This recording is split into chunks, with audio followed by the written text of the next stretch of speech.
dunia dan seisinya ini bagi Allah tak sama nilainya dengan sebelah sayap lalat. Barang siapa yang beramal untuk akhiratnya, Allah akan cukupkan baginya urusan dunia. Sayati zamanun 'alan nasi as-sabiru fihim qalqabit al-jamarah. Akan ada satu masa di akhir zaman yang berpegang teguh dengan agamanya seperti orang yang sedang memegang bara api.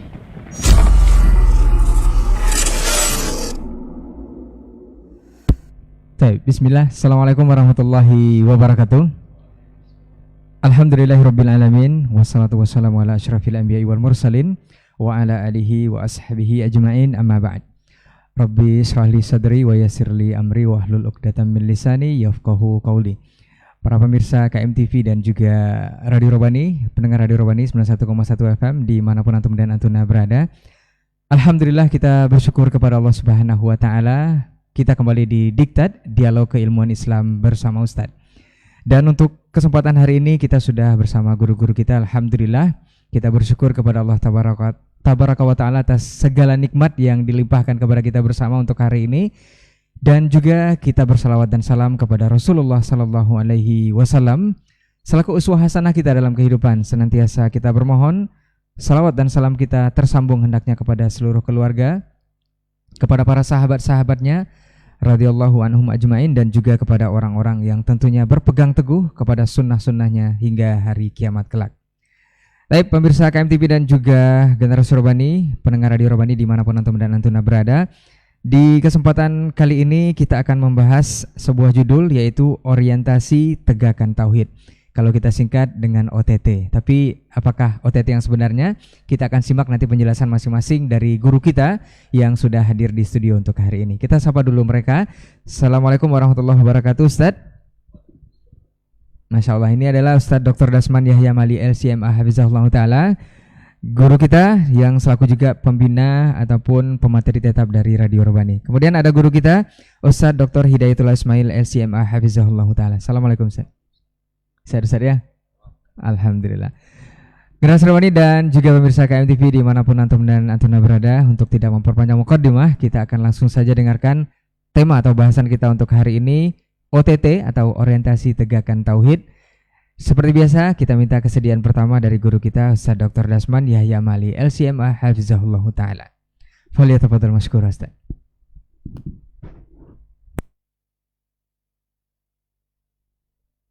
Bismillah. Assalamualaikum warahmatullahi wabarakatuh. Alhamdulillahilladzi khalaqa fasawwa والذي قدر فهدى أشهد أن لا إله إلا الله وحده لا شريك له جل وعلا وأشهد أن محمدا عبده ورسوله المصطفى ونبيه المجتبى صلى الله عليه وعلى آله وأصحابه ومن تبعهم بإحسان إلى يوم الجزاء الأوفى. أما بعد فأوصي نفسي وإياكم أيها المسلمون وأيتها المسلمات بتقوى الله حق التقوى ومراقبته بالسر والنجوى، فإن أجسادنا على النار لا تقوى، فاستمسكوا من الإسلام بالعروة الوثقى وتزودوا فإن خير الزاد التقوى. يا أيها الذين آمنوا اتقوا الله حق تقاته ولا تموتن إلا وأنتم مسلمون. Yang kita hormati, kita muliakan, kita cintai para tuan guru kita yang hadir pada kesempatan ini ataupun yang tak hadir, baik yang menyaksikan dimanapun berada atau mendengarkan, khususnya Buya Dr. Kiai Haji Hidayatullah Ismail LCMA Hafizahullah, dan yang biasa bersama kita di studio dalam acara Diktat ini, Fadilatul Syekh Dr. Helmi Basri Ad-Daudi LCMA yang saat ini sedang dirawat di rumah sakit.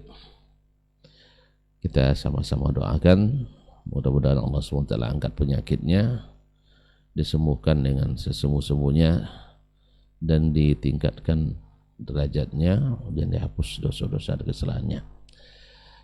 Mudah-mudahan kembali kepada kita dengan keadaan lebih baik insyaallah ta'ala, amin. Dan saudaraku Ray dan Adi Amran yang setia menjadi host acara Diktat ini, kami juga mohon maaf karena agak terlambat tayang. Mungkin karena ilmu kira-kira dan rasa-rasa. Saya tadi mengira mulai jam 8.30, tapi ternyata diumumkan jam 8. Ala kulli hal, saya mengira tadi karena berdua yang hadir, jadi waktunya dilambatkan sedikit. Tapi tidak apalah. Mudah-mudahan Allah SWT memberkahi waktu kita yang sedikit ini, khususnya di waktu duha menjelang siang ini. Dan saudara-saudaraku yang lain seperti Adnan di Kampar mengaji, Pak Cik Bayali dan Ustaz Syafi'i di Radab Rabbani 91,1 FM, serta kawan-kawan yang lain yang ikut relay atau menyiarkan acara Diktat ini. Semoga semuanya diberikan pahala, diberikan taufik dan hidayah untuk senantiasa kokoh dan istiqamah di atas sunnah Nabi alaihi salatu wassalam. Ini acara atau judul Masya Allah menarik, OTT, yaitu orientasi tebar tauhid. Seperti yang kita ketahui, yang namanya OTT itu memang karena banyak kasus dan masalah. Barang tadi, kenapa hari ini kita mengaji masalah tauhid lebih sering? Padahal kalau dibaca tauhid ini pasti akan banyak menyinggung orang atau membuat orang marah.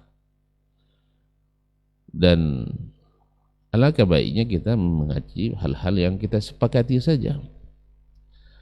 Kenapa kita mengaji hal-hal yang sudah selesai oleh para ulama sebelumnya? Kenapa kita angkat-angkat lagi? Lalu kita katakan bahwasanya akidah ini ialah dulu yang didakwakan oleh Nabi alaihi salatu wassalam, dan alasan yang sama pula yang diajukan oleh para penentang waktu itu, bahwa kenapa kita membahas hal-hal yang menyebabkan kita berselisih. Kenapa tidak membahas masalah-masalah sosial yang kita sepakati, atau masalah-masalah ekonomi yang sedang terpuruk, atau stabilitas keamanan yang sedang tidak baik, atau masalah-masalah keilmuan yang membuat teknologi semakin maju dan melesat tinggi, dan sebagainya. Maka barangkali kajian kita pada kesempatan ini sedikit menjawab keraguan dalam hati, atau juga mengundang perdebatan semakin sengit lagi. Ini tergantung siapa yang menanggapi. Ma'asyiral kiram yang dirahmati Allah, para pemirsa, para pendengar dimanapun berada, yang saya muliakan, saya hormati, yang cintai. Sesungguhnya nikmat yang paling besar yang Allah berikan pada kita adalah nikmat tauhid ini, yang dengannya semua amal diterima. Dan sebaliknya, seburuk-buruk musibah adalah musibah syirik yang merupakan lawan tauhid. Karena dengannya tak satu pun dari kita yang berguna. Amal yang begitu besar, ibadah yang begitu rajin, tapi wa qadimna ila ma amilu min amalin faja'alnahu haba'an mansura. Lalu kami datangkan apa yang mereka amalkan semasa di dunia, lalu kami jadikannya seperti debu yang diterbangkan angin. Kayaknya debu kalau sudah berangin susah untuk diambil kembali, ya, tidak bisa diambil kembali karena terbangnya jauh. Jadi begitulah ibarat Al-Quran, bahwa syirik adalah menyebabkan tak satu pun diterima. Dan bahkan dosa orang yang berbuat syirik tak bisa terampuni. Nah, kenapa pembicaraan tentang masalah ini semakin besar atau semakin sering? Barangkali juga jawabannya adalah karena pelanggaran tauhid di masa ini juga semakin banyak. Tapi orang tidak menyadarinya. Sebagaimana dulu di zaman Nabi SAW berdakwah, mereka tidak menyadari bahwa mereka sedang berbuat syirik.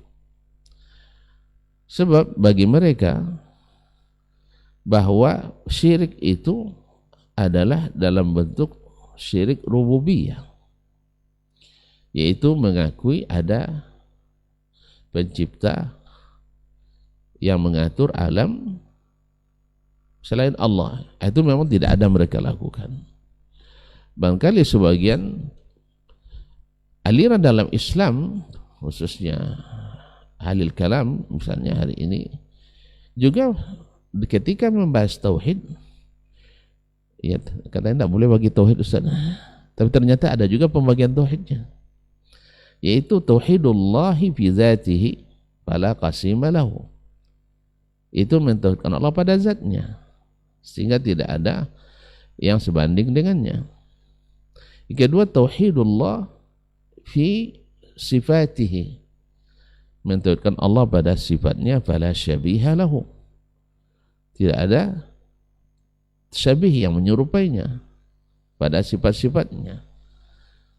Yang kemudian yang ketiga adalah tauhidullah fi af'alihi, mentauhidkan Allah dalam perbuatan-perbuatannya seperti mencipta, memberi rezeki, menghidupkan, mematikan. Coba dari ketiga-tiga ini ada enggak menyinggung tauhid uluhiyah, yaitu mentauhidkan Allah dalam beribadah? Semuanya adalah berkaitan dengan rububiyah. Oleh sebab itu para saudara muslim kita dari aliran seperti ini sangat pantang mengaji tauhid uluhiyah. Sebab dulu orang-orang Quraisy juga pantang Nabi mengaji tauhid uluhiyah, dan para penentang Nabi dan Rasul sebelumnya juga pantang dengan dakwah para Nabi itu. Karena dakwah mereka adalah walaqad ba'atsna fi kulli ummatin rasulan an i'budullaha wajtanibut taghut. An i'budullah, yaitu sesungguhnya telah kami utus kepada setiap umat seorang rasul. Tugasnya apa? An i'budullah. An i'budullah, beribadalah hanya kepada Allah. Wajtanibut taghut, dan jauhi sembahan-sembahan selain Allah, yaitu taghut. At-taghut adalah segala sesuatu yang dijadikan sembahan selain Allah Subhanahu wa taala. Hud datang kepada umatnya mengatakan an ya'budullah ma alimtu lakum min ilahin ghairu, bukan min rabbin, min ilahin ghairu. Aku tidak mengetahui ada sembahan bagimu selainnya. Nuh juga mengatakan sama, u'budullah, dan seterusnya. Seluruh nabi mengatakan mentakwalkan tauhid ibadah. Sedangkan para pengikut itu rata-rata mereka, khususnya yang dulu didakwai oleh Nabi SAW di Makkah, musyrikin Makkah, musyrikin Arab pada umumnya, dan jarang sekali yang tidak mengakui Allah sebagai pencipta. Dan ayat dalam masalah ini dalam Al-Quran banyak sekali. Wala in sa'altahum man khalaqas samawati wal arda la yaqulunna Allah. Kalau kau tanya mereka siapakah mencipta langit dan bumi, mereka akan jawab Allah. Dan seterusnya. Pengakuan para sahabat juga sendiri seperti itu. Berapa Tuhan, seperti Abu Raja atau Taridi, berapa Tuhan yang kau sembah di masa jahiliyah? Katanya 6. atau 7, ya. Berapa yang di langit, berapa yang di bumi? Nah, katanya yang di bumi ada 5, yang di langit hanya 1. Jadi mereka juga sebenarnya sudah benar juga akidahnya dari satu sisi, di mana Allah Allah di atas bersama. Nah, kemudian yang 6 di bumi, karena memang makhluk semua dijadikan tandingan. Ketika masalahnya besar dan rumit serta pelik, kemana kamu berdoa? Jawabannya allazi bis sama. Man da'auta. Siapa kau minta? Maka jawabannya yang di langit. Al-Quran juga menceritakan, falamma ghasyahum mawjun minal bahri da'aullaha mukhlishina lahuddin. Ketika mereka diliputi oleh gelombang di laut, mereka berdoa ikhlas. Apa mana ikhlas? Mana ikhlas? Tidak ada sekutu lagi. Mukhlishina lahuddin, hanya kepada Allah saja. Cuman falamma najahum ilal barri idahum yusyrikun. Balik lagi ke bumi, akhirnya mereka kembali menyekutukan Allah. Allah juga menyebutkan bahwa orang-orang musyrikin itu, ya, musyrikin itu beriman, percaya pada Allah, tetapi mereka menyekutukannya. Wa ma yu'minu aktsaruhum billah illa wa hum musyrikun. Tapi jangan salah paham ya, nanti salah tangkap pula orang nih. Dikatakannya Abu Lahab itu beriman katanya, dikatakan Abu Jahal itu beriman, dikatakan Abu Lahab bertauhid. Ada seharusnya kalau anak-anak SD yang seperti ini baguslah. Ya. Dia beriman dari satu sisi tetapi kufur dari sisi yang lain. Ya. Beriman, bertauhid, mentuhankan Allah dari sisi yang ini, tapi mensyirikkan dari sisi yang lain. Nah, karena ada syirik di sisi yang lain, imannya tadi tidak berguna, tauhidnya tadi tidak berguna. Itu yang kita maksudkan. Mereka mentauhidkan Allah dari rububiyahnya, tidak ada pencipta selain Allah. Ini tauhid. Sebagaimana misalnya mentauhidkan Allah pada zatnya, mentauhidkan Allah pada af'alnya. Ini tauhid. Tapi di asma dan sifat mereka mengingkari, berarti belum mentauhidkan Allah dalam asma dan sifat. Maka dikatakan mereka wada'ullazina yulhiduna fi asma'ihi. Tinggalkan aja orang-orang yang menyekutukan atau mulhid, mengingkari sifat-sifat Allah Subhanahu wa taala. Mereka juga akan mendapatkan balasannya. Nah, karena pada umumnya di zaman Nabi SAW, orang mentauhidkan Allah hanya dari sisi rububiyah saja, maka Nabi selalu OTT, ya, OTT, orientasi untuk menebar tauhid. Sampai 13 tahun di Mekah, semua dakwahnya tentang tauhid. Sampai benar-benar mereka memahami dan mau menerima, karena rata-rata mereka paham. Karena paham itu mereka tidak mau mengucapkan la ilaha illallah. Kalau kita barangkali rata-rata tidak paham, sampai ada yang menyamakan antara makna la ilaha illallah, tidak ada Tuhan selain Allah. Itu tauhid rububiyah tadi. Padahal di sini adalah pengakuan tidak ada yang diibadati kecuali Allah. Rabb juga, ma'bud juga maknanya. Kalau secara mutlak enggak, tapi kalau secara makna khusus maknanya iya. Sebab kalimat Rabb bisa diartikan sebagai pemilik dari makhluk. Misalnya rumah ini saya katakan ana rabbu hadzal bait. Saya adalah pemilik rumah ini. Tapi jangan saya katakan ana ilahu hadzal bait, enggak boleh. Makanya jangan katakan sama antara Rabb dengan ilah. Karena ada juga mencoba menyamakan saya. Masya Allah, Syekh besar saya lihat di Timur Tengah nak menyamakan ilah dengan Rabb. Siapa yang mengakui Allah Rabb sudah mengakui Allah sebagai ilah. Enggak. Kalau berani, ayo coba ganti syahadatnya. Asyhadu alla rabba illallah. Nanti pas mau nikah ya di KUA ganti itu. Diterima enggak syahadatnya? Saya pastikan tidak diterima. Karena tidak boleh saya katakan ana ilahul bait. Saya ilahul bait, enggak. Sebab antara Rabb beda. Tapi kalau saya katakan ana rabbu hadzal bait, saya pemilik rumah ini, sah. Secara syar'i dan sah secara bahasa. Tapi kalau saya katakan ana ilahu hadzal bait, secara syar'i tidak sah, secara bahasa juga tidak sah. Berarti antara keduanya maknanya berbeda. Makanya dalam semua momen, dalam semua keadaan, setiap orang nak masuk Islam selalu diajukan asyhadu an la ilaha. Setahu saya wallahu alam ya, mungkin Dr. Hidayat karena di bagian akidah beliau, tidak ada yang masuk Islam dengan mengatakan Allah rabbah ilallah. Ada dokter? Ya tidak ada juga sih ya, tidak ada. Makanya ma'asyiral kiram kita lihat pembagian tauhid yang melakukan tadi, yaitu yakni tauhidullah fi zatihi la qasimalah, menentukan Allah pada zatnya, tidak ada Tuhan lain selainnya. Nisah berarti menentukan Allah pada rububiyah. Oke. Maka tidak boleh menduakan Allah. Yang kedua, tauhidullah fi sifatihi fala syabihalah, tidak ada yang menyerupainya. Boleh, tapi walaupun tafsirannya nanti berbeda antara Ahlussunnah dengan Ahlul Kalam. Dan yang ketiga, tauhidullah fi af'alihi wala nadhiralah, yaitu bentuk Allah pada perbuatannya, masih tauhid rububiyah. Secara uluhiyah tidak masuk.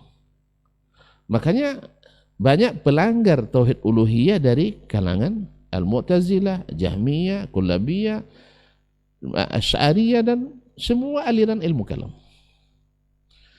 Nah, ikhwani kaum muslimin dan muslimat dirahmati Allah SWT, dulu orang-orang Quraisy juga menganggap amalia syirik itu sebagai bagian tak terpisahkan dari agama, dan mereka menganggap itu sebuah kebenaran karena lahir juga dari logika yang tidak dibenarkan oleh wahyu. Akhirnya dengan izin Allah SWT, Nabi SAW selalu OTT, orientasi menebar tauhid di tengah masyarakat Makkah. Sampai ke Madinah juga Nabi SAW sedang OTT juga sampai akhir hayat menjelang meninggal dunianya, beliau juga OTT. Walaupun di Madinah sudah artinya tauhid yang digabungkan dengan masalah-masalah syariat yang lain. Sebenarnya masalah syariat tidak ada masalah hukum fikih syariat kecuali juga berkaitan dengan tauhid. Salat misalnya tidak boleh salat kecuali lillah. Puasa tidak boleh puasa kecuali lillah. Haji tak boleh haji kecuali lillah. Menyembelih tak boleh menyembelih kecuali lillah. Semua juga berkaitan dengan tauhid. Bersumpah tak boleh sumpah kecuali dengan nama Allah SWT. Menikah dengan nama Allah dan sebagainya. Jadi intinya semuanya ada orientasi tebar tauhid oleh Nabi SAW. Kalau ada yang bilang di Makkah hanya mengajarkan akidah tauhid, sedangkan Madinah hanya khusus syariat, kalau terbalik, salah. Yang benar adalah di Makkah itu fokus pada tauhid, tapi di Madinah tauhid juga hidup di samping turunnya syariat-syariat atau hukum-hukum syariat yang lain. Ikhwani fillah. Kemudian kalau melihat bagaimana perkembangan periodisasi sampai ke zaman ini masalah umat dalam masalah akidah, kita perhatikan bahwa di abad pertama itu golongan sahabat radhiyallahu taala anhu. Abad kedua itu adalah masanya tauhid itu atau ahlut tauhid benar-benar berkuasa, benar-benar dapat ke tamkin, izzah. Ada ahli bid'ah lahir di dua abad pertama itu, tapi mereka tidak mendapatkan tempat di hati masyarakat. Mereka ya dianggap sebagai sampah masyarakat masa itu, seperti Khawarij. Lihat, para sahabat semua yang menolak mereka. Kemudian semua murid sahabat yang istiqamah menolak Khawarij. Walaupun mereka adalah orang-orang yang hebat-hebat. Ya, dalam tanda petik kata Nabi SAW, tahqiruna salatakum ila salatihim wa siyamakum ila siyamihim. Kalian merasa rendah ya membandingkan salat kalian dengan salat mereka, puasa kalian dengan puasa mereka. Yaqra'una al-Qur'an, rajin baca Quran, lakin la yujawizu taraqiyahum. Tidak sampai kecuali ke kerongkongan mereka. Lahir Syiah. Syiah juga iya hanya dalam batas titik tertentu saja. Mereka hanya menyebar di Kufah dan sekitarnya saja. Sedangkan negeri-negeri Islam yang lain memandang mereka sebagai orang-orang tersesat, ma'ruf, karena sunnah memang menyebar di tengah masyarakat. Lahir Mu'tazilah, yaitu di masa tabi'in, abad kedua, juga tidak dianggap sebagai ulama, tidak dianggap sebagai ulama, walaupun mereka orang-orang pintar. Ma'asyar kiram dirahmati Allah SWT. Kemudian masuk abad ke-3 Hijriah. Abad ke-3 Hijriah memang masa di mana orang-orang Mu'tazilah sampai kepada pusat-pusat kekuasaan. Ya, puncaknya adalah di pertengahan abad ke-3, di mana banyak diterjemahkan kitab-kitab Yunani ke dalam bahasa Arab, dan tidak sedikit para pemikir Muslim yang terpengaruh oleh pemikiran-pemikiran Yunani itu. Dan itulah orang-orang Mu'tazilah sampai ke puncak kekuasaan, sampai-sampai para ulama sunnah dipaksa. Tetapi walaupun demikian, masyarakat umum masih tetap mencintai akidah yang benar.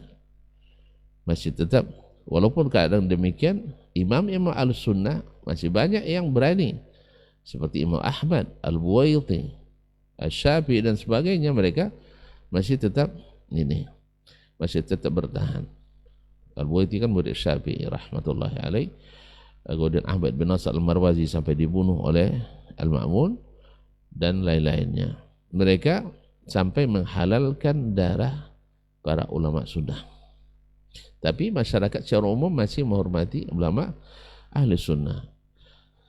Di periode ketiga, itu abad keempat dan kelima, mulai lahir dan menyebarnya paham Asy'ariyah dan Maturidiyah. Tetapi walaupun demikian, para ulama atau masyarakat ahlus sunnah masih menganggap mereka waktu itu belum dihitung sebagai ulama.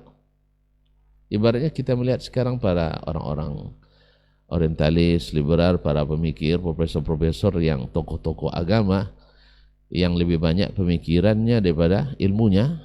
Sepertilah dulu orang-orang memandang orang-orang Asy'ariyah dan Maturidiyah itu.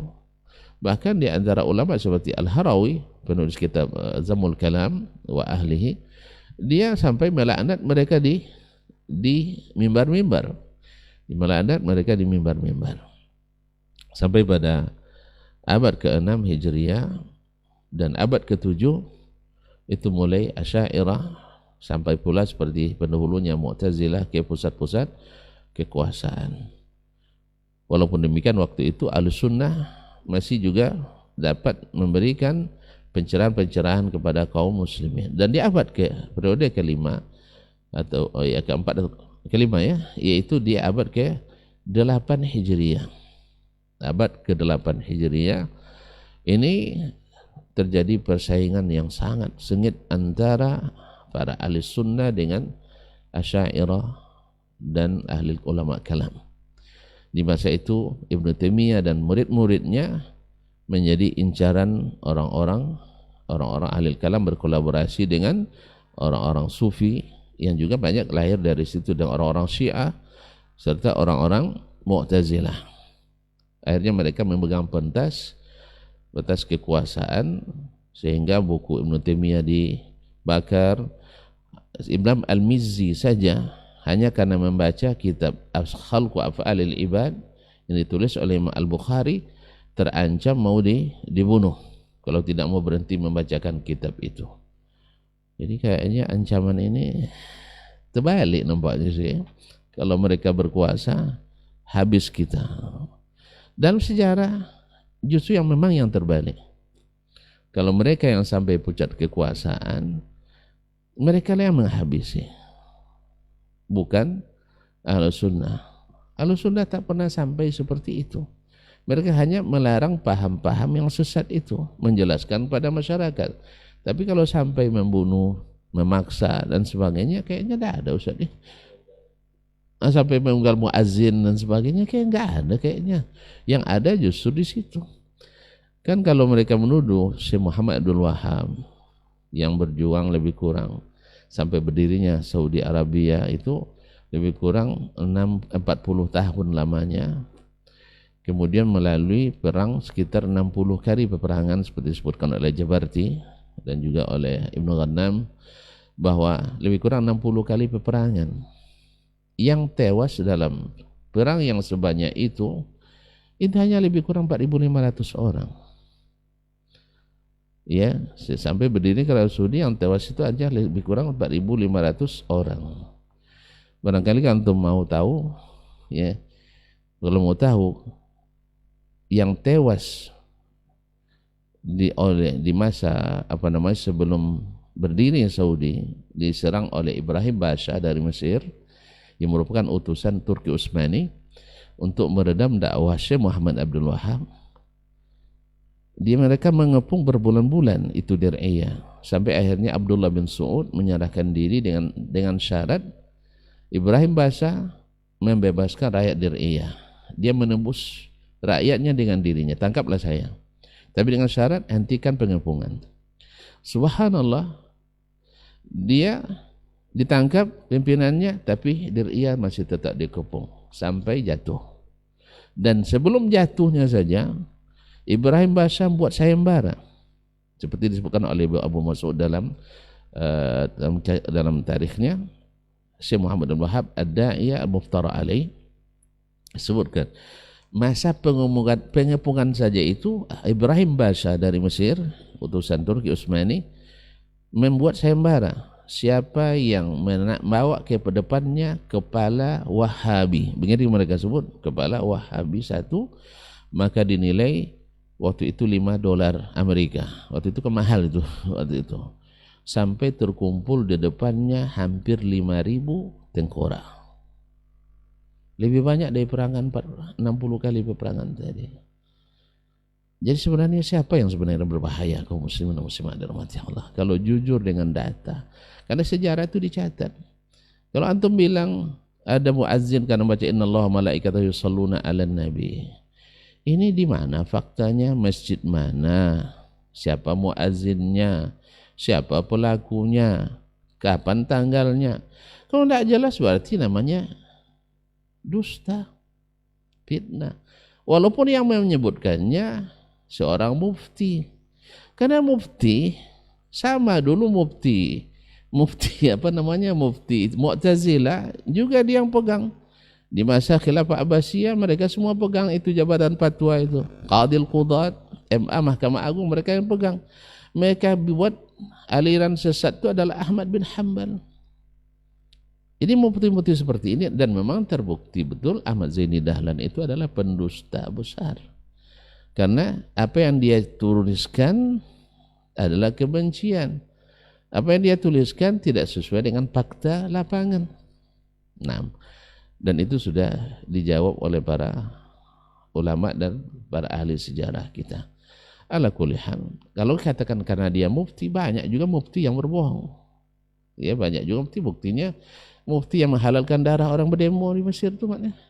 Katanya tidak boleh mengafirkan orang, tidak boleh numpah darah kaum muslimin. Tentara waktu itu tidak mau menembaki, dia yang fatwakan halal darah mereka, akhirnya mereka ditembaki. Mufti juga yang juga suka bikin fitnah. Jadi kejabatan mufti tidak jaminan orang akan, karena mufti itu kan dua kata Nabi SAW, mufti masuk neraka, mufti masuk surga. Ala kulli hal, nah terlepas dari kalau tidak ada bukti berarti ini adalah ini. Belum lagi yang sebelum-sebelumnya Ibnu Tumar di Maghrib Masya Allah, dalam berkuasa dalam 9 tahun 7 kali peperangan menewaskan 200.000 orang.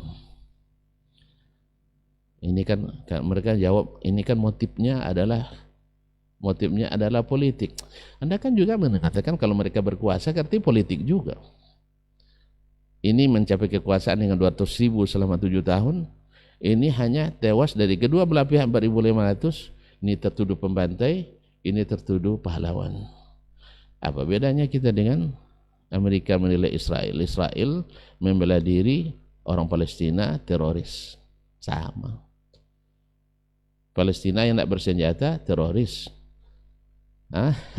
Israel yang menyerang dengan drone adalah pembela diri. Jadi kaum muslimin dan muslimat Allah. Balik ke sini. Jadi di abad ke-7 dan 8 itu adalah persaingan yang sangat panas antara Ahlus Sunnah dengan Ahlul Kalam, Al-Mutakallimin Asy'ariyah. Dan mereka sampai pada puncak kekuasaan.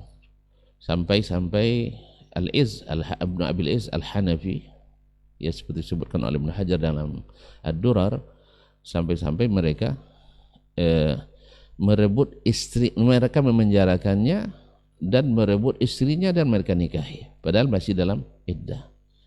Ada muftinya itu yang bolehkan barangkali, karena ahli ta'wil bisa menghalalkan yang tidak halal. Nasallallahu alaihi wasallam. Ma'asyiral kiram, masuk abad ke-9, abad ke-9 dan 10 sampai ke-11, ini boleh dikatakan masa di mana Ahlus Sunnah tiarap. Ada satu-satu yang bicara cuma dengan bahasa-bahasa isyarat. Ya tidak seperti Ibnu Taimiyah di abad ke-8 itu ya. Ibnu Taimiyah memang tegas, demikian juga murid-muridnya. Tapi di abad 9-10 itu boleh dikatakan Ahlus Sunnah tiarap. Akibat apa? Saya lupa tadi di periode yang kelima tadi, bahwa kenapa Ahlul Kalam berkuasa, kekuasaan, karena banyak para fuqaha bahkan para ahli hadis yang terpapar virus mereka sehingga menjadi pendukungnya. Jadi kalau sudah ahli hadis sudah masuk ke situ, jadi kuat jadinya. Jadi kalau seandainya sama kita Ustaz ya, sama-sama tamat Madinah tiba-tiba membelot akhirnya jadi atau mantan Salafi atau mantan Wahabi kan dan sebagainya. Allah musta'an. Jadi kaum muslimin dan muslimat dirahmati Allah Subhanahu wa taala. Kemudian di abad abad ke-12 dan 13 ini masa kembali umat Islam, Ahlus Sunnah maksud saya, kembali sadar. Itu dengan lahirnya Syekh Muhammad bin Abdul Wahhab membawa dakwah tauhid seperti dulu Nabi SAW dakwahkan. Bagi orang-orang yang sudah tertidur 3 abad lebih, yang dikatakannya seolah-olah yang biasa, yang benar itu adalah tauhidnya al-mutakallimin, tentu dianggap ini ajaran baru. Karena mereka tak biasa dikembalikan pada kitab dan sunnah. Lebih biasa kalau kiai bertitah, tidak boleh dibantah. Kalau syekh berucap, jangan coba-coba nanti kualat. Akhirnya bahwa perkataan kiai itu adalah dalil, perkataan buya itu adalah hujjah, sehingga tidak boleh dibantah. Sampai mereka mengatakan bahwasanya Al-Quran tidak boleh kita pahami langsung, harus melalui syekh. Siapa yang saya maksudkan? Syekhnya mereka. Sebab kalau kita pahami dengan syekh kita, tidak masuk, adalah syekh mereka. Akhirnya syekh datang membawa dakwah ini sehingga ditentang dan diperangi, sampai akhirnya berdiri kerajaan Arab Saudi dan yang berafiliasi kepadanya, yang oleh Turki Utsmani dan Syiah serta orang-orang liberal berkolaborasi memerangi dakwah ini. Karena dari sisi pemikiran akan bertentangan dengan pemikiran liberal yang melahirkan Islam Nusantara misalnya di sini. Kalau dari sisi kewalian dan sufi akan berhadapan dengannya. Karena wali dalam Islam tidak ada yang gila dan tidak ada mempersembahkan atau mau menghambakan diri pada kiai dan syekh atau mullah, dan juga akan berhadapan dengan al-mutakallimin walaupun mereka mirip ucapannya sebagai Ahlus Sunnah, tapi tafsirannya adalah tafsiran Mu'tazilah. Misalnya mereka mengatakan beriman dengan sifat-sifat Allah. Banyak umat Islam tertipu dengan itu. tetapi tafsirannya adalah tafsiran beda. Misalnya Allah berbicara, tapi bicara seperti apa? Beda dengan penafsiran Ahlus Sunnah yang sesungguhnya.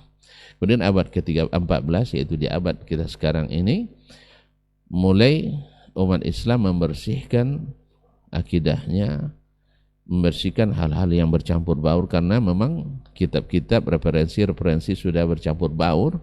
Artinya mulai ada tasfiyatul ilmi, ya, sehingga ada gerakan mentakhrij hadis, kemudian kembali kepada fikih sunnah yang diajarkan oleh Nabi SAW.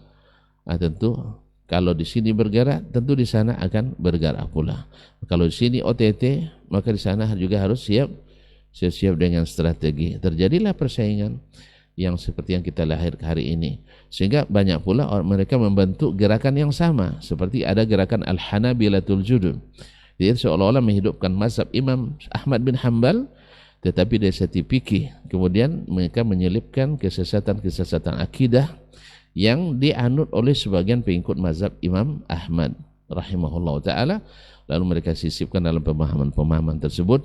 Dan ini memang yang membawa, yang mengkepalainya, yang punya ide ini juga mufti yang tadi menghalalkan darah tadi.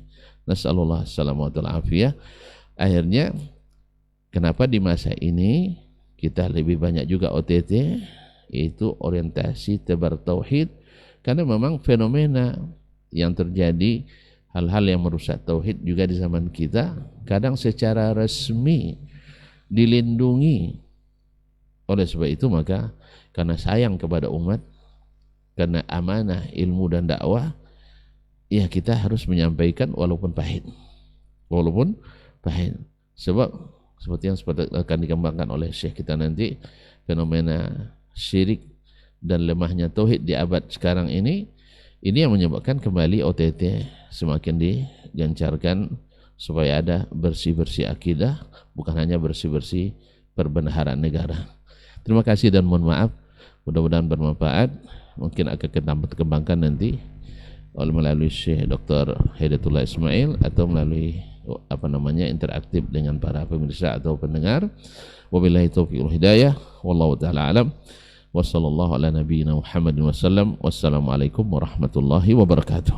Waalaikumsalam warahmatullahi wabarakatuh. Baik, jazakallahu khairan untuk pendahuluan materi kita mengenai OTT ini.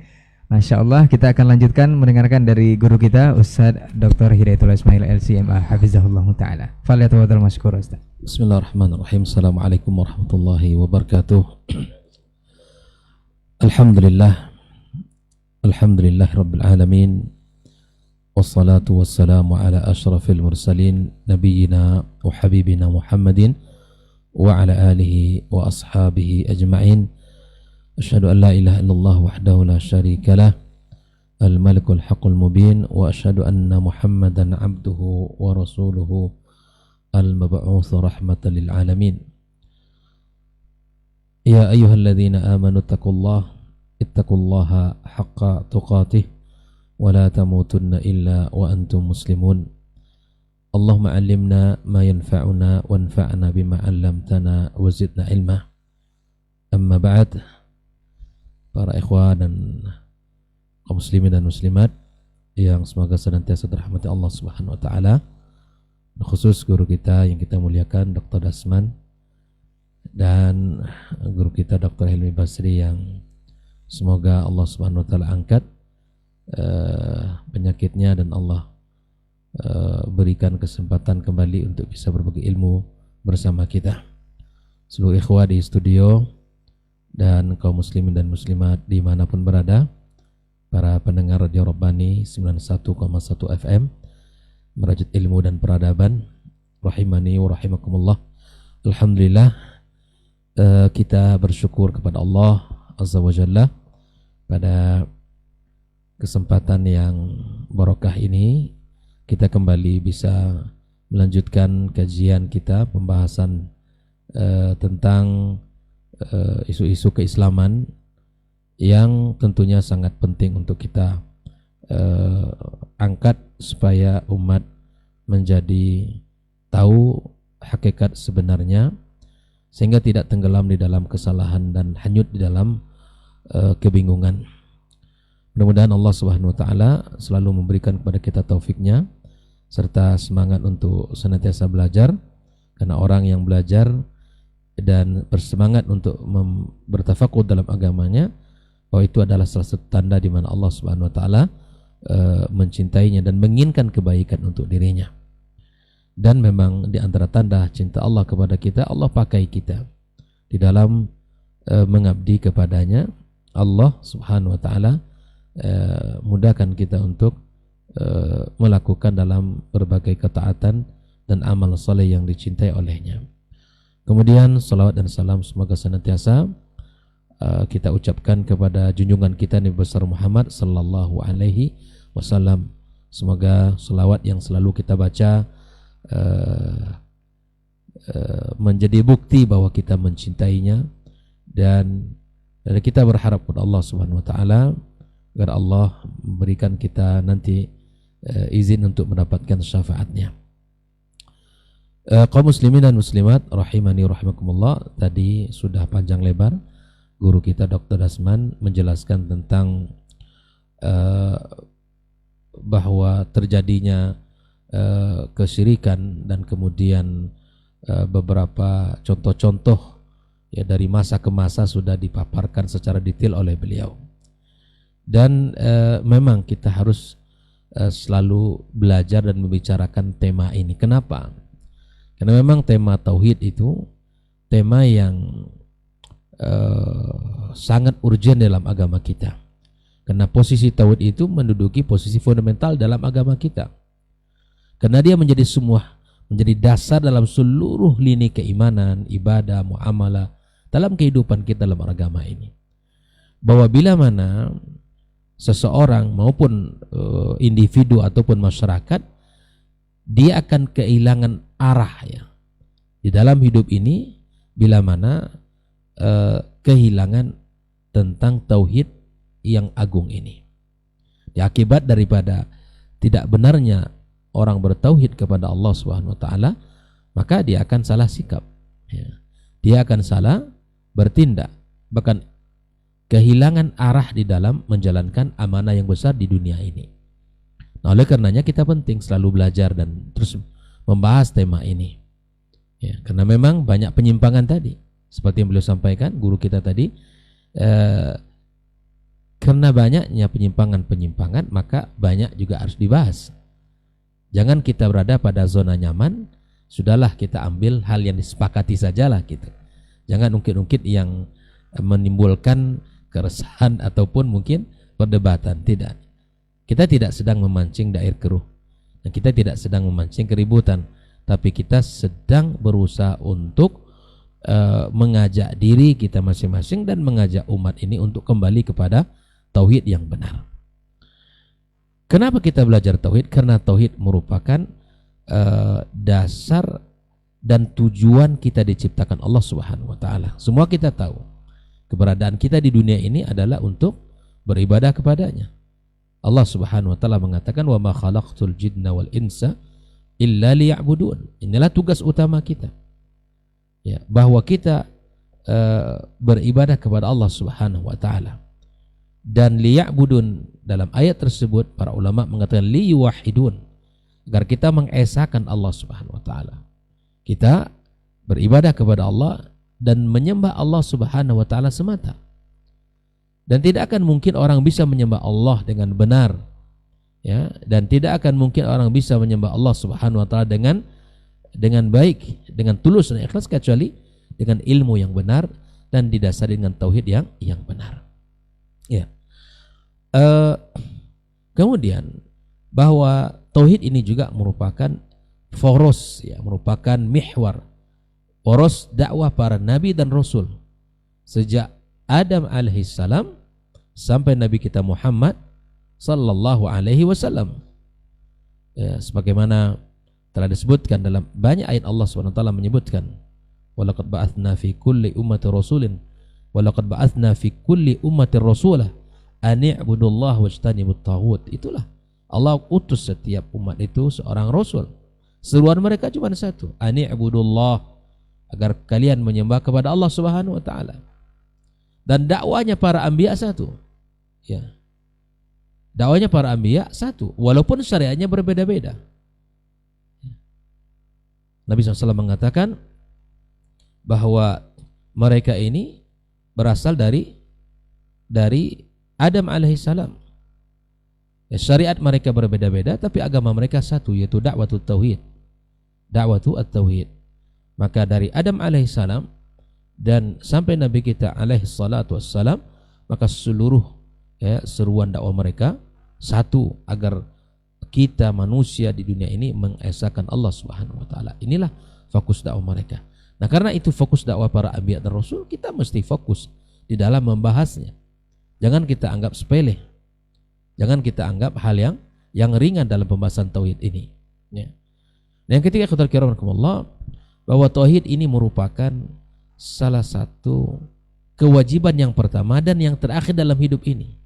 Ketika Rasulullah SAW mengutus Mu'adz, ya, maka dia mengatakan, wahai Mu'adz, sesungguhnya engkau akan berdakwah kepada kaum dari ahli kitab, maka hendaklah yang pertama yang kamu serukan adalah mengajak kepada mengucapkan la ilaha illallah, agar memurnikan ibadah kepada Allah Subhanahu wa taala, mengajak mengesahkan Allah Subhanahu wa taala. Inilah yang harus pertama kali.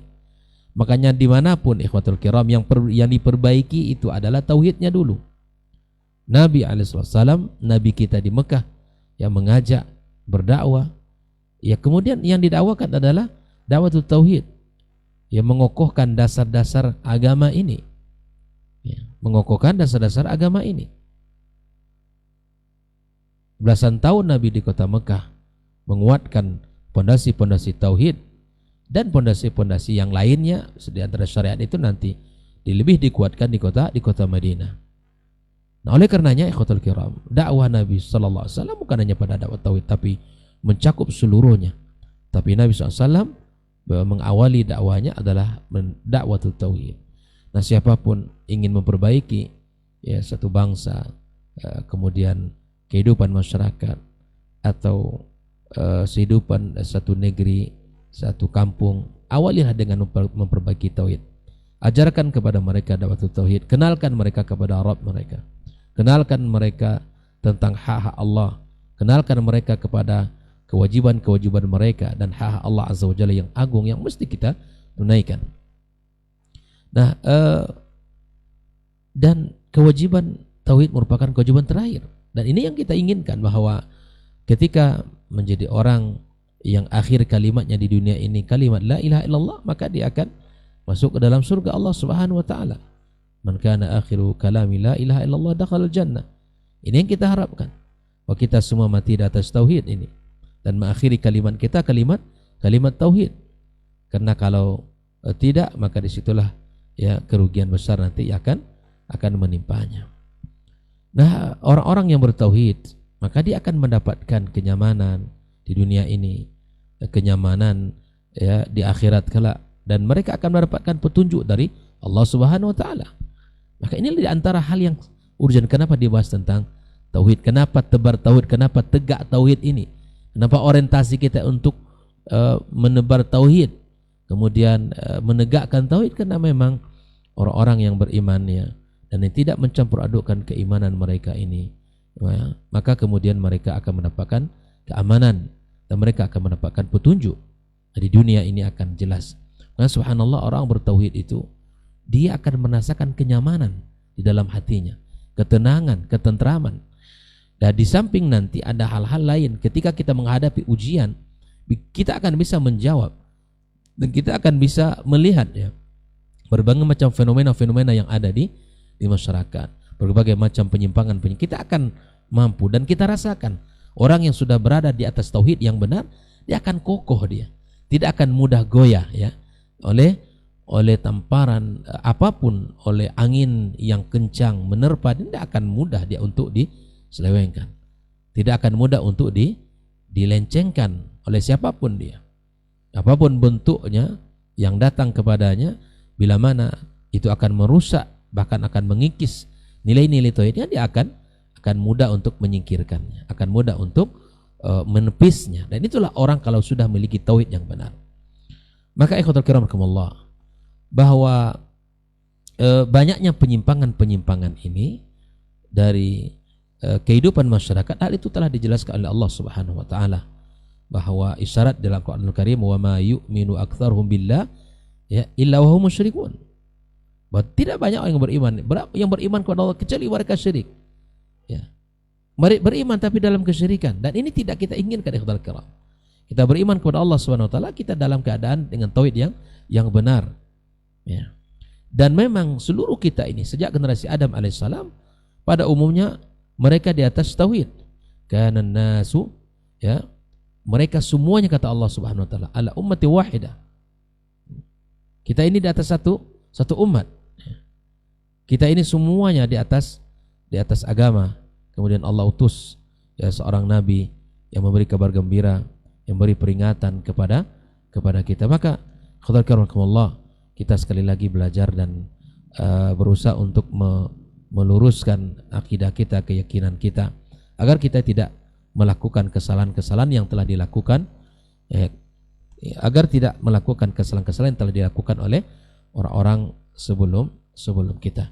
Nah, penyimpangan-penyimpangan yang sungguh sangat banyak di dalam kehidupan ini, baik itu tentang rububiyah Allah Subhanahu wa taala, baik itu tentang uluhiyah Allah Subhanahu wa taala, dalam tauhid asma dan sifat, semua terjadi penyimpangan-penyimpangan itu. Di dalam tauhid al-uluhiyah ini sangat penting sekali, karena sesungguhnya memang orang-orang yang telah meyakini Allah sebagai Rabb, ya seharusnya dia memang menyembah Allah Subhanahu wa taala. Seharusnya mereka beribadah kepada Allah dan tidak mensyirikkan Allah Subhanahu wa taala. Tadi sudah sampaikan oleh guru kita bahwa orang-orang musyrikin pada umumnya kalau mereka ditanya siapa pencipta langit, siapa pencipta bumi, siapa pencipta gunung, siapa pencipta alam semesta, mereka mengatakan semuanya Allah Subhanahu wa taala. Ya, tapi kalimat itu tidak memberikan buah daripada ketaatan kepada Allah Subhanahu wa taala. Makanya mereka syirik dari sisi rububiyah dan tidak tegak dari sisi uluhiyahnya. Dan seharusnya memang konsekuensi daripada tauhid rububiyah, seseorang kalau sudah yakin Allah yang menciptakan langit tegak tambah tiang, bumi yang dihamparkan begitu luas, ya ini seharusnya orang tunduk kepada siapa? Kepada yang menciptakan. Tapi kenapa tidak bisa tunduk kepada Allah Subhanahu wa taala? Nah, makanya orang jika baru meyakini bahwa Allah pencipta langit dan bumi, belum dikatakan muslim. Tidak seperti yang dikatakan tadi. Katanya mereka orang-orang itu meyakini bahwa orang-orang musyrikin itu muslim. Tidak. Mereka meyakini Allah Subhanahu wa taala sebagai pencipta, ya, tapi mereka tidak menyerahkan urusan ibadah kepada Allah Subhanahu wa taala. Nah, kapan seseorang disebut muslim? Bila mana dia telah memberikan ibadahnya kepada Allah Subhanahu wa taala. Makanya makna la ilaha illallah, la ma'budu bihaqqin illallah.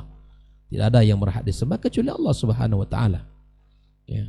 Makanya kita di dalam hidup ini, Allah, kita lihat fenomena-fenomena kejadian yang sangat banyak, kesyirikan. Lihatlah beberapa fenomena-fenomena di masyarakat hari ini. Bila mana membuka lahan, ya kan? Maka mereka menyembelih sesuatu, ya, hewan, kemudian mereka serulah penghuni hutan itu, ya, mereka hadiahkan kepalanya, mereka hadiahkan darahnya untuk penghuni hutan itu. Ketika mereka ya mengadakan aktivitas ya untuk ya, seperti yang kita lihat di beberapa budaya-budaya, ya, ritual-ritual yang kemudian mereka memanggil pemilik hutan itu Allah Subhanahu wa taala. Ini mereka nggak tahu, ya. Murka Allah Subhanahu wa taala. Pemilik lembah, pemilik hutan, pemilik kayu, Allah Subhanahu wa taala. Ini ada kesyirikan. Ini adalah penyimpangan yang sangat dahsyat. Ini kezaliman yang paling besar. Maka jauhkan dalam hidup kita. Kesyirikan seperti ini mesti ditinggalkan. Masih bergantung masyarakat kepada jimat-jimat, kepada benda-benda yang dianggap keramat. Ya, ini juga kesyirikan yang juga harus dihindari dalam kehidupan masyarakat. Masih banyak Jangan. Saya masih ingat dulu salah seorang dekan di kampus kita itu Ustaz ya. Dulu Allah yarhamnya, meninggal dekan itu ya. Beliau setiap mahasiswa baru masuk UIN Suskario dilakukanlah kalau tidak salah dulu ruqyah masal gitu ruqyahnya. Kemudian setelah itu ya tumbang satu persatu. Nah setelah ditanya kemudian dicari informasi itu, ternyata semuanya apa? Membawa barang bawaan, ya kan? Ada tulisan Bismillah terbalik, ada Al-Fatihah yang ditulis dengan cara penulisan, ya. Ada kain putih yang yang diikatkan di lengan, di pinggangnya, macam-macam. Ada yang batu. Nah hasil daripada proses itu ya terkumpullah ya sebanyak kantong ya beras 10 kilo itu. Ini menandakan bahwa tauhid masyarakat kita masih jauh dari yang diajarkan oleh Rasulullah sallallahu alaihi wasallam. Ini menandakan. Ya, ini ditanya kenapa kamu memakai ini. Nah, yang satu mengatakan ini dipakai Ustadz supaya kalau nanti di Pekanbaru ya kalau jatuh naik motor ndak luka gitu kan. Nah, ini kan begitu. Masih percaya itu masyarakat kita. Nah, ini kenapa kamu pakai ini, kamu yakini ini. Ini kata kakek, ya kan? Kalau dibawa ini ndak ada laki-laki yang mengganggu nanti. Nah, macam-macam. Ada juga kabarnya gitu kan, bawa jimat ketika ujian munaqasyah. Ujian munaqasyah. Kebetulan yang mengujinya baca ayat kursi terus, zikir pagi sorenya ndak pernah tinggal, ndak mempan itu jimatnya. Nauzubillah, pingsan dia dalam munaqasyah. La ilaha illallah. Ini ya kalau ada orang bangun rumah masih didarahi rumahnya, atau ada orang beli mobil atau motor kemudian didarahi motornya. Ini untuk apa? Nah semua ini kan masih yakinnya seseorang kepada ya benda-benda tadi yang akan bisa menjaganya, yang akan bisa menyelamatkannya. Ya. Dan ada beberapa sebulan yang lewat kalau tidak salah ada salah seorang ustadz ya yang kebetulan meruqyah di masjid dekat rumah kami itu. Ya, dia anak pesantren, anaknya di pesantren perempuan. Sudah hampir 3 bulan ini ya dia melihat makhluk halus dan menakutkan, lalu akhirnya dibawa ruqyah, ditunjuk oleh salah seorang ustadz ini dan diruqyahlah di tempat di dekat masjid dekat rumah itu. Dan kebetulan saya juga duduk di situ, lalu kemudian dari ruqyah itu sampai 3 kali ruqyah kata dia, dan itu kemudian hari terakhir pengalaman ustadz ini bahwa meruqyah itu ya berpindah-pindah sakitnya. Kata dia yang sakit di sini ruqyah pindah ke sini, dari kiri pindah ke bawah dan seterusnya. Nah pengalaman ustadz ini kata dia biasanya kalau meruqyah ini pindah-pindah biasanya ada bawaan sesuatu gitu, tahjimat entah apa. Akhirnya dari zuhur sampai menjelang maghrib itu ditanya, Pak, Bapak ada nggak yang Bapak pakaikan sama anak Bapak ini? Oh ada Ustadz katanya. Kenapa nggak dari tadi cerita katanya? Ya subhanallah. Sekarang ada sama anak perempuan Bapak? Ada. Di mana dipasang? Dipasang di 2 tempat. Pertama di pinggangnya, kemudian di lengan kanannya. Ternyata disitulah memang sakitnya itu. Ya Allah Pak, ini tangkal. Bapak kasih sama anak Bapak ini untuk apa? Ya itulah biar nanti dia di pondok tidak diganggu. Ya justru hal itulah yang mengganggu dia, yang mengundang pengganggu dia. Bayangkan akidah masih dangkal. Ini terjadi. Dia anak pesantren. Ya, anak pesantren. Akhirnya ya bapaknya saat tadi meminta untuk mencopotkan barang tidak hamil dibakar. Setelah itu alhamdulillah dia merasakan betapa ringannya badannya, akan dia seperti terlahir dalam keadaan yang subhanallah sungguh sangat merasakan kenyamanan di hatinya. Nah, tangkal, jimat, kemudian benda-benda yang dianggap keramat ya. Ini adalah sesuatu yang menyelisih akidah kita ya Allah. Maka oleh karena itu belajarlah. Nah, hal yang paling banyak di dalam kesalahan-kesalahan atau penyimpangan-penyimpangan ini tidak lain yang tidak bukan karena kejahilannya. Di samping kejahilan, ya ghulu, termasuklah pengkultusan terhadap seorang tokoh ketika dia masih hidup, ya ini juga menjadi sebab utama terjadinya kesyirikan, ya kemudian sehingga ya, orang masih hidupnya orang kalau dia lewat, ya kemarin saya lihat beberapa video baru kemarin lewat, subhanallah, seorang ustadz ya lewat, semua yang depannya semuanya rukuk kepadanya. Ini ajaran dari mana begitu ya? Dan inilah nanti pada akhirnya kalau dia meninggal dunia terjadilah pengkultusan. Nanti kalau dikuburkan maka kuburan itu akan dibangun. Kemudian di situ akan dijadikan maksab ya, untuk duniawi. Ya orang-orang datang ke situ untuk mencari karomah, adib. Ya, ini penghasilan daerah jadi nanti. Ya, ini menjadi subhanallah, ini sudah terjadi. Dan meminta kepada ahli kubur, meminta kepada jin, meminta kepada syaitan. Nah, ini ada sesuatu yang mesti kita hindari. Nah, kenapa kita harus membahas tentang akidah ini? Karena masih banyaknya ya kecurigaan kita dan masih banyak penyimpangan tentang akidah kita. Kita ini terlahir dalam keadaan merdeka. Gak ada orang yang bisa intimidasi kita, siapapun. Gak ada orang yang bisa ya menekan kita. Siapa ada? Kita ini hamba Allah Azza wa Jalla. Jadilah hamba Allah yang terlahir, yang taat dan patuh beriman sejak lahir. Sejak di alam rahim kita sudah bersumpah kepada Allah. Hanya Allah Rabb kita. Di dunia terlahir dengan izin Allah, dengan karunia Allah, dengan nikmat Allah. Bersyukurlah kepadanya dengan cara menyembahnya, dengan cara yang benar. Ya, lakukan sesuatu yang Allah sukai. Jangan lakukan sesuatu yang Allah murkai dalam hidup ini. Ya, sesuatu yang Allah cintai apa? Ibadah. Makanya ketika Rasulullah SAW bertanya kepada sahabatnya, ya, atadri ma haqqullah 'alal ibad? Maka dikatakan, wa ma haqqul ibadi 'ala Allah? Maka sahabat tadi mengatakan Allah wa Rasulullah alam. Maka hak Allah atas hambanya apa? Ayya'buduhu wa la yusyriku bihi syai'a. Sembah Allah dan tidak boleh mensyirikkan Allah dengan satu apapun. Sembah Allah. Salatlah Anda kepada Allah tapi murnikan akidah Anda. Makanya Muslim kalau sholat dia tidak datang ke dukun. Muslim kalau berpuasa dia tidak datang ke tukang ramal. Muslim kalau dia berhaji dia tidak pakai jimat. Ini berangkat haji bawa tanah-tanah sana, yakini entah batu di Arafah lah, entah batu di Mina. Kebetulan dianggap nanti itu. Subhanallah, ketika orang melontar tiba-tiba batu itu sampai ke kening tertangkap. Barangkali batu ini bisa menjadi jimat. Ini khuza'balat dari mana datang? Ini akidah yang tidak benar. Ya, maka saya benar juga apa yang dikatakan salah seorang tokoh Muhammadiyah itu ya.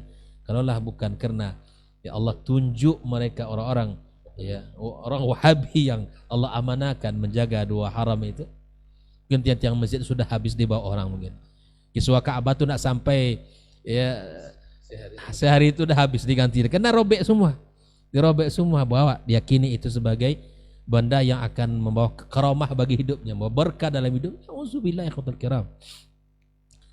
Nah, fenomena inilah yang mesti diingatkan terus agar orang selamat dari kehidupan yang penuh dengan kesyirikan ini. Nah, oleh karenanya khawfillah, belajar tauhid itu penting. Dan alhamdulillah para ulama ahlus sunnah wal jamaah, para ulama salaf sangat perhatiannya, sangat tinggi perhatian mereka terhadap pembahasan tauhid ini. Ya, sungguh sangat banyak lagi contoh-contoh dan fenomena-fenomena kesyirikan dan penyimpangan akidah yang terjadi dalam kehidupan masyarakat kita. Maka jika dia sebagai seorang ustadz, maka bersihkan akidahnya. Bila mana di posisinya sebagai seorang orang tua, maka jadilah orang tua yang benar akidahnya. Seorang ibu yang benar akidahnya, sehingga mendidik anak-anaknya dengan baik dan benar di atas akidah yang sahihah. Kalau dia sebagai seorang guru, jadilah seorang guru yang memiliki akidah yang sahih, ya, memiliki akidah yang benar. Jangan ajarkan kepada muridnya sesuatu yang menyelisih akidah Allah Subhanahu wa taala. Ya. Kalau Anda sebagai seorang pejabat, maka jadilah pejabat yang murni akidahnya, yang lurus agamanya. Ya. Jadilah seorang pejabat yang mendakwakan agama Allah Subhanahu wa taala melalui posisi dan kedudukannya. Ya, siapapun profesi kita hari ini, apapun keadaan kita, sebagai seorang pedagang, jadilah seorang pedagang yang lurus akidahnya. Sehingga semua itu akan berefek. Semua itu tauhid ya akan berefek dalam kehidupan keluarganya. Tauhid akan berefek pada level kepribadiannya. Tauhid akan berdampak positif pada lingkungan masyarakatnya. Dan begitu juga tauhid akan berefek pada pemimpin, pada rakyat yang dipimpin. Karena kalau pemimpin akidahnya rusak, ya acara yang dibuatnya acara-acara yang mengundang murka Allah Subhanahu wa taala. Yang berbalut dengan apa namanya? Dengan budaya, ya. Atau istilahnya apa? Kegiatan-kegiatan itu nanti senantiasa disebut dengan ini budaya lokal lah dan kearifan lokal dan seterusnya. Acara-acara yang dibuatnya nanti acara-acara yang berbau kepada kesyirikan, acara-acara yang selalu menyelisih agama Allah Subhanahu wa taala. Jangan. Inilah pemimpin yang lurus akidahnya, ajak masyarakat untuk berilmu, ajak umat untuk senantiasa cerdas dalam agama. Buatlah kebijakan-kebijakan yang bisa mengundang rahmat dan pertolongan Allah Subhanahu wa taala untuk negeri ini. Jangan lakukan ritual-ritual, kegiatan-kegiatan yang merusak agama Allah Subhanahu wa taala. Oleh karenanya kita penting untuk membahas tauhid, ya, untuk orientasi bertauhid atau tegak tauhid itu penting sekali, karena itulah syiar kita dan itulah yang diinginkan Allah Subhanahu wa taala. Bahkan kita di dunia ini dan di akhirat kelak selamat karena tauhid kita. Ya, karena tauhid kita. Bahkan ketika Nabi ditanya oleh salah seorang sahabat, siapakah orang yang paling berbahagia nanti dengan syafaatmu? Ya, maka itulah orang yang bertauhid. Man qala la ilaha illallah, ya, khalisan min qalbi, yang mengucapkan kalimat la ilaha illallah ikhlas tulus dari hatinya yang paling dalam, lalu dia menyerahkan ketaatannya kepada Allah Subhanahu wa taala.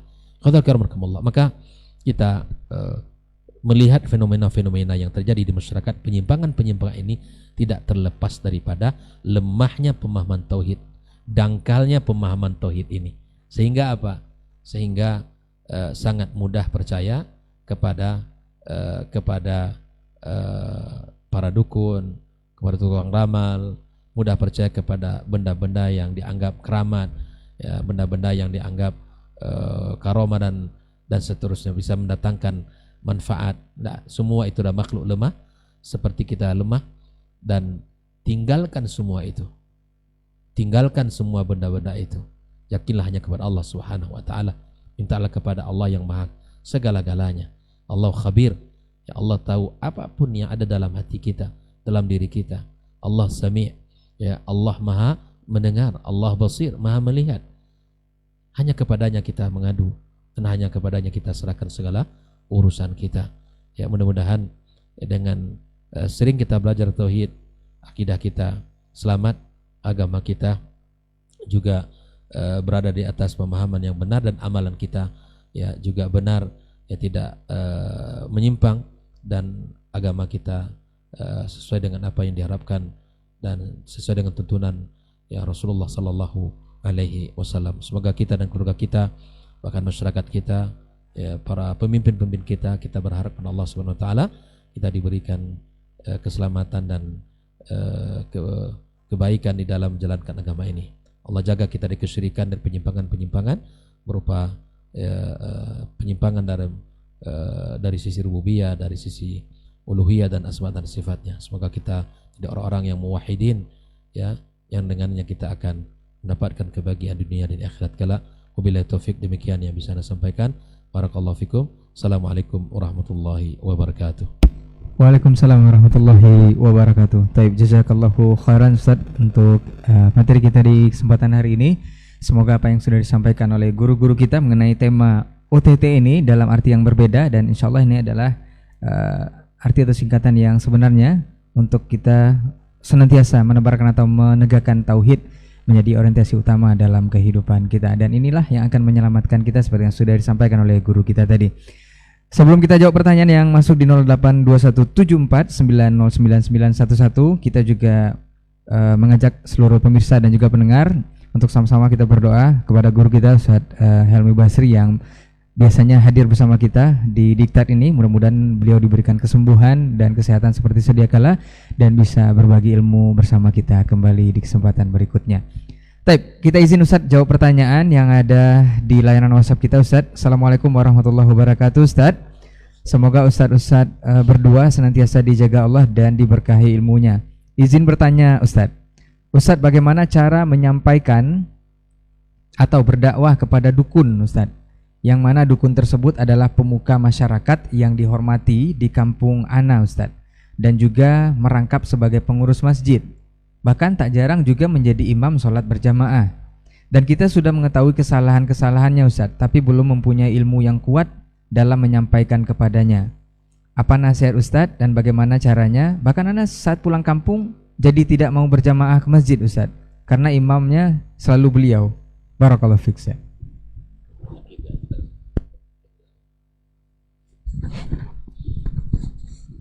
Bismillah wassalatu wassalamu ala rasulillah wa ala alihi wa sahbihi wa mawalah wa ba'd. Pertama, memang dakwah adalah kewajiban bagi setiap orang yang diberikan Allah peluang. Ada kalanya fardu, ada kalanya fardu ain, ada kalanya fardu kifayah. Kemudian dakwah juga harus memiliki kemampuan dan hal-hal yang mendukung. Karena kalau salah bisa menimbulkan hal yang lebih besar. Nah, dalam hal ini seperti sesuai dengan pertanyaan masalah dukun, dan saya yakin dukun ini tidak tahu bahwa dia dalam kesalahan. Dukun ini tidak tahu dia dalam kesalahan. Oleh sebab itu kita juga harus pastikan dulu bahwa dia ini tidak tahu atau sudah tahu. Yang kedua, kita harus paham ilmu bahwa ini adalah benar-benar salah dengan dalil-dalilnya. Sebab kalau kita nanti mencegah subuhat dengan subuhat yang baru, justru akan memperkokoh subuhat yang ada. Yang ketiga, di antara yang ini selain kemampuan ilmiah, juga ada kemampuan strategi. Ada orang yang tak bisa ditundukkan dengan dengan hujah, tapi bisa ditundukkan dengan hadiah.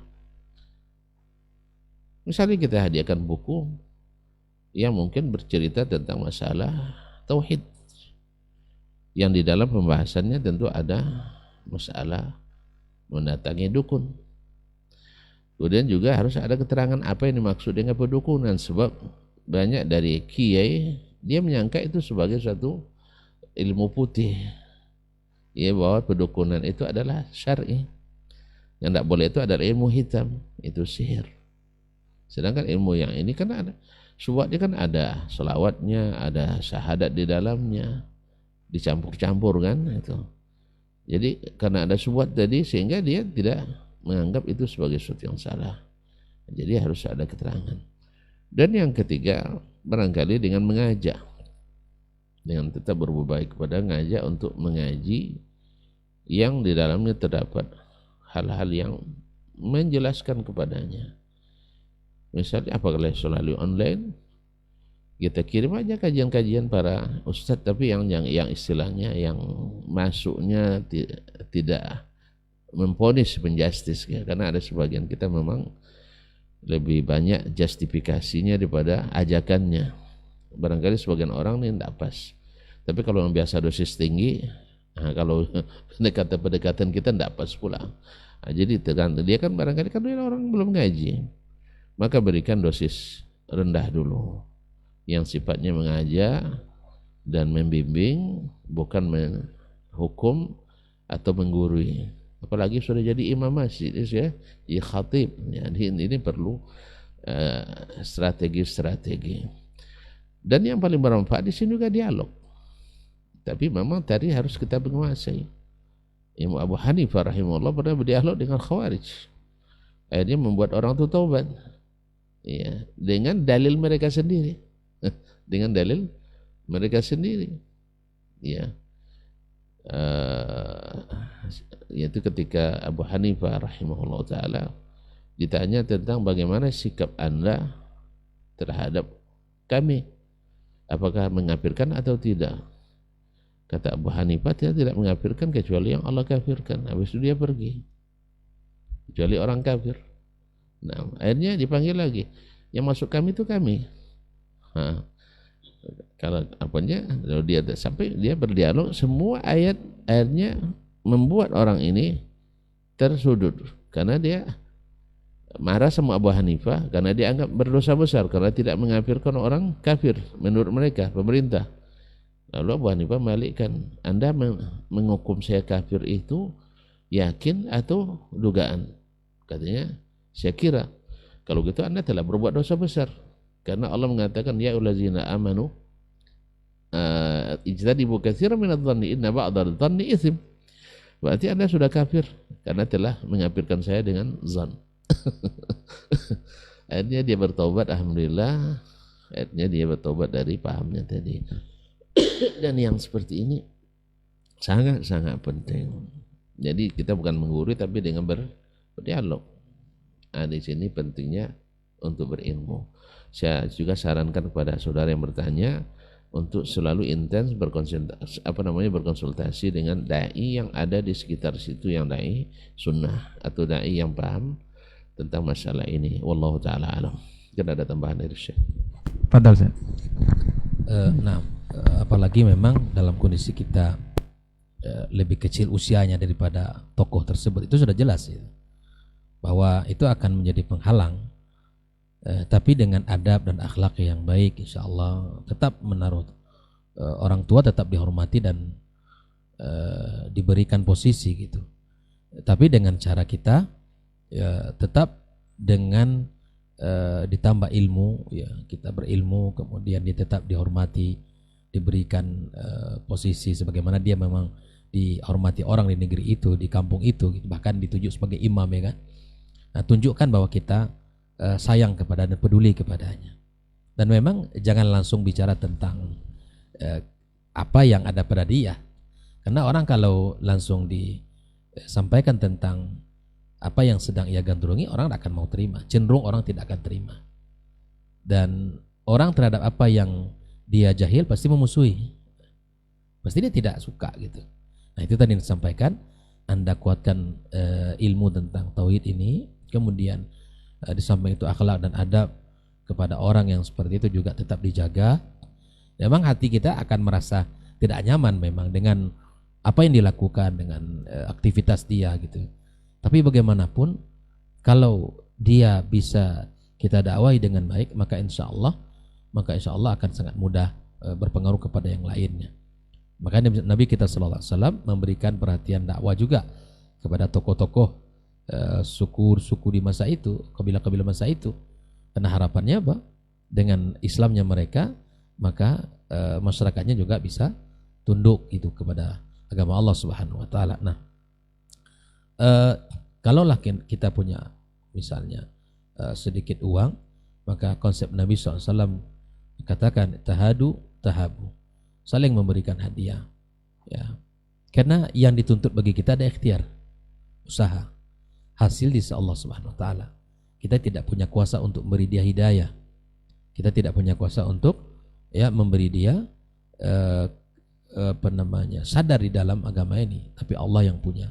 Maka di samping itu, di samping kita berikan hadiah, di samping kita sudah berakhlak, ya kita doakan ya. Kita doakan akhi fillah ya. Kita doakan orang tua itu, bapak itu dengan supaya dia mendapatkan hidayah Allah Subhanahu wa taala dan bisa dia mengenal Islam dengan baik dan benar. Sesuatu yang sudah mengakar di tengah-tengah masyarakat itu tidak mudah untuk merubahnya, ya kan? Apalagi seorang yang ditokohkan, dan itu sesuatu yang dan saya pernah pengalaman seperti ini. Kebetulan ada seorang yang mungkin dia kok tahu gitu, tapi dia sampaikan kepada orang yang saya kenal. Kata dia, si fulan itu maksudnya saya nggak cocok dengan saya katanya. Sebenarnya kenapa? Di mana dia tahu gitu? Ya satu kan. Karena itu tadi jinnya yang ngasih tahu rupanya. Jinnya yang ngasih tahu gitu. Ini teman itu ngasih tahu, saudara itu ngasih tahu ke saya. Terus di mana dia tahu kalau saya tidak menyukai dengan apa praktek-praktek yang dilakukan oleh, katanya jin yang ngasih tahu. Ini kan luar biasa ini, gitu kan? Tahu jinnya rupanya gitu. Kita doakan dia supaya dapat hidayah gitu. Karena subhanallah kesyirikan nampak sekali dalam kehidupan segala sesuatu. Makanya tidak boleh kita biarkan hal seperti ini. Nah, jazakumullah khair, semoga antum tetap istiqamah dan Allah berikan kesabaran gitu ya di dalam mendakwakan ini. Apalagi dakwah tauhid, akhi, di mana Nabi kita SAW adalah orang yang telah banyak merasakan cobaan, ujian, bahkan berat-berat karena mendakwakan tauhid tadi.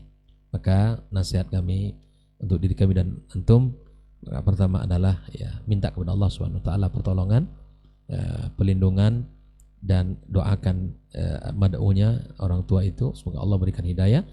Kalau kita punya kelebihan maka berikan hadiah, dan di samping kita tetap menjaga akhlak kita dan sopan santun kita kepadanya sebagai orang yang dituakan dan ditokohkan. Dan dengan demikian usaha kita semoga menjadi amal yang baik di sisi Allah Subhanahu wa taala, dan apakah dia sadar atau tidak itu bukan kuasa kita. Ya musarrifal qulub sarif qulubihi ala ta'atik. Yang wahai zat yang membolak-balikkan hati, maka jadikan hatinya tunduk dan patuh kepadanya. Wallahu taala alam. Baik, jazakallahu khairan untuk jawaban dan juga pelengkapannya dari Abu Alfa ya di Padang, Sumatera Barat tadi Ustaz pertanyaannya.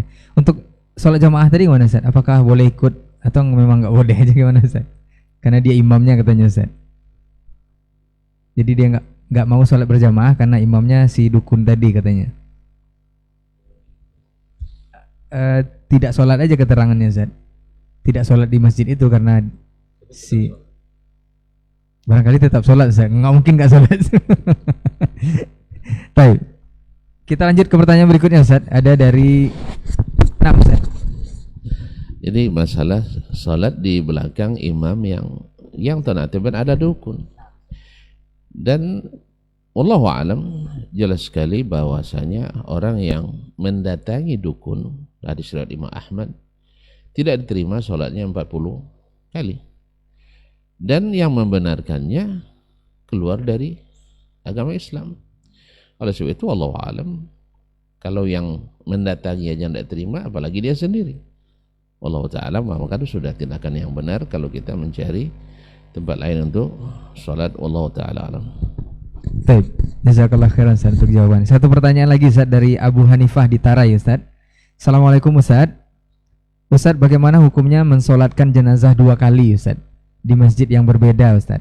Jika kita mengikuti kedua-duanya, apakah kita mendapatkan 4 pahala qiraat Ustaz? Jazakallahu khairan.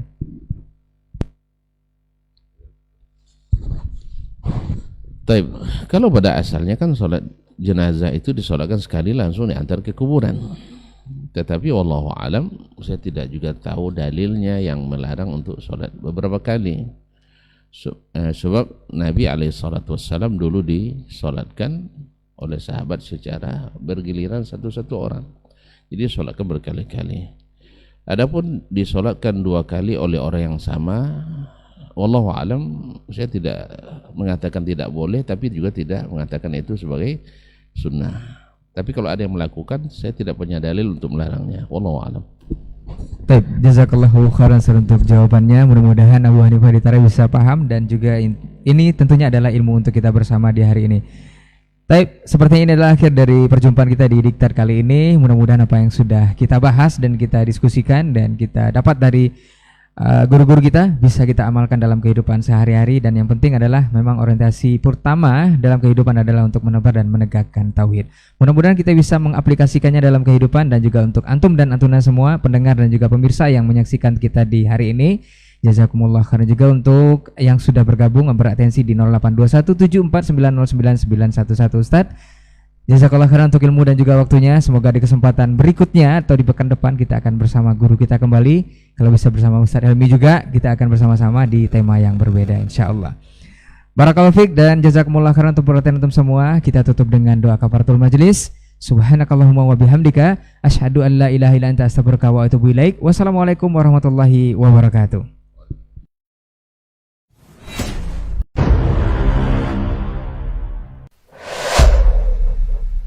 dunia dan seisinya ini bagi Allah tak sama nilainya dengan sebelah sayap lalat.